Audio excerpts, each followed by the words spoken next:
iyong natatanto ang aking paglingap. Anitong Persyano na nababagabag. Mula ng hirap mo'y ibig kong matatap, at nang kung may daay, malagyan ng lunas. Sa isang dukado ng Albanian syudad, doon ko nakita ang unang liwanag.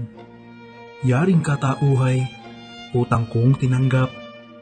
Sa Duque Briseyo ay ama kong liyag. Ngayong nariyan ka sa payapang bayan, sa harap ng aking inang minamahal, Prinsesa Floreskang, esposa mong hirang, tanggap ang luha kong sa matay nunukal. Ang duking ama ko'y pribadong tanungan ng Haring Linseyo sa anumang bagay.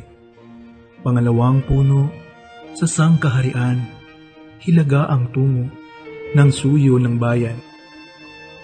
Kung sa kabaitay, uliran ng lahat, at sa katapangay, pangulo sa syudad, walang kasing dunong magmahal sa anak, umakay, magturo sa gagawing dapat.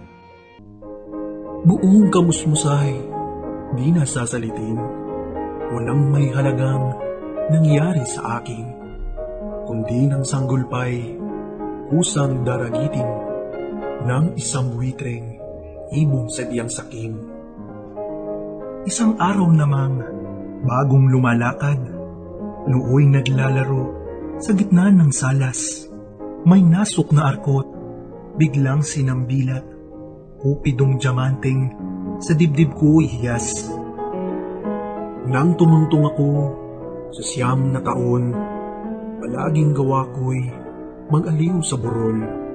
Sakbat ang palasot, ang busog ay kalong, umatay ng hayop, mamana ng ibon.